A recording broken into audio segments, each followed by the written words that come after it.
in this sequence, I've got a foreground scene sitting on V2 that I want to chroma key over this background.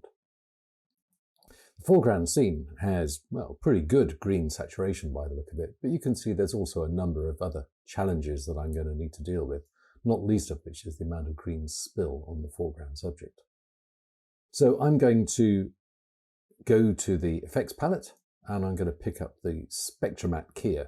This is Avid's chroma keyer of choice. I'm going to drop it on the clip on V2.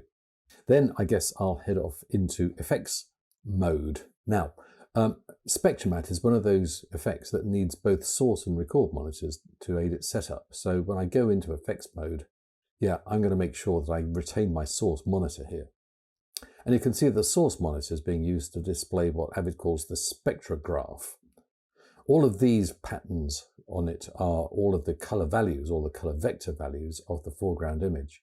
And the black section there is the range of colors that's currently being keyed out.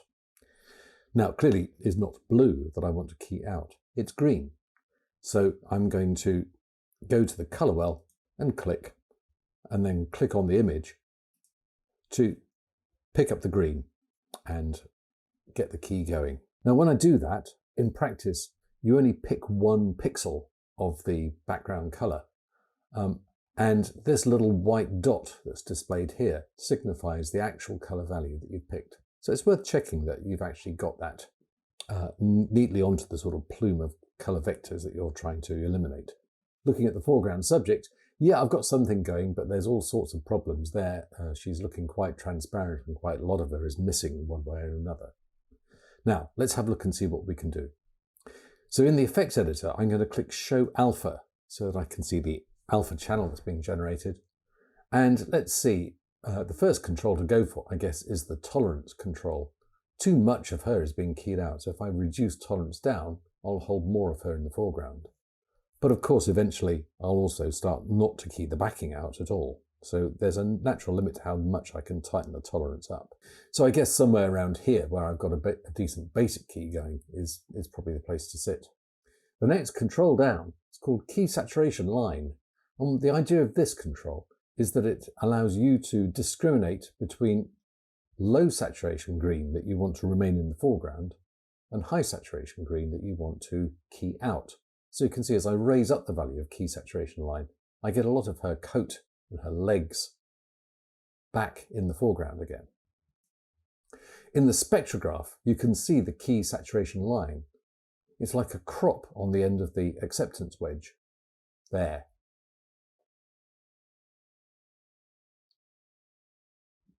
Now, often that's a good idea, but not always. Sometimes a better solution is to use the next control down instead of the one called Key Saturation. As I raise Key Saturation up, what happens is that the whole acceptance wedge gets shifted from the center of the color wheel. So again, the net result is that all of these low saturation greens remain in the foreground.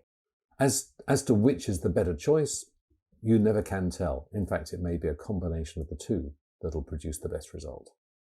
So things are definitely looking good, but I've still got problems down the edge of the coat and under her arm here.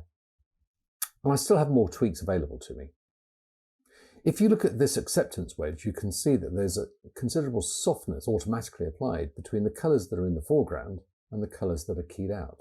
This softness can be adjusted using these two controls, the inner and outer softness controls. The idea of this is that the inner softness controls the keying out of colours that are near to black already.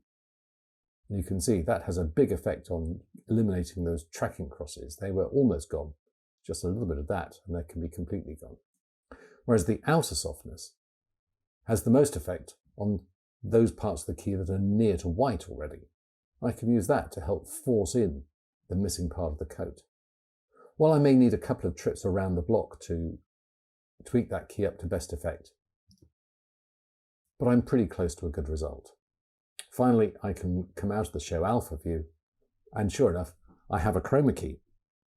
Only problem, she's bright green. Well, plus the fact that we've also got all sorts of bits of the set and one thing or another all visible around the edges.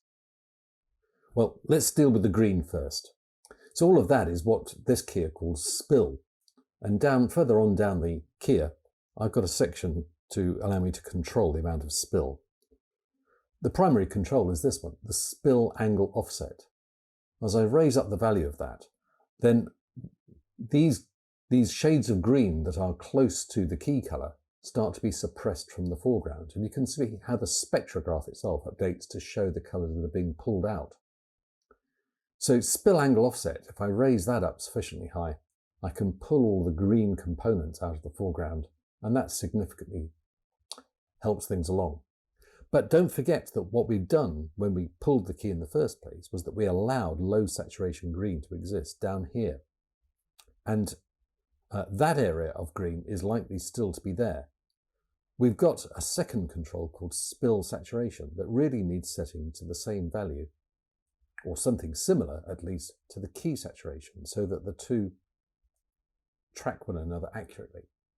And you can see as I pull spill saturation up, that residual green on her then gets correctly suppressed down. Don't want to overdo it, I'll see false coloration of the opposite side instead. Okay, now things are really looking up. The only problem, she's looking really quite cut out. I've had to apply quite a lot of gain. I've had to sacrifice quite a lot of softness on this key to get a clean key. So I need to put some of that softness back in again. And I've got a section called matte processing that allows me to blur down the matte a little bit and restore some natural look and feel to the key. Again, not too much, just a little bit is all that's needed, probably 3, 4, 5 units, probably all that's needed just to take the hard edges off the key. Finally, we need to eliminate those bits around the edge of the set that shouldn't be there. And this key has an inbuilt crop available, so I can crop down on the top, I can crop across on the right. And I'll just, if I look at the very beginning, I can see I also need to do a little bit of left crop. I need a bit more right crop in practice. Okay, here we are. Well, now, clearly the background still needs animating to match. But I've got the beginnings of a very decent key out of all of that.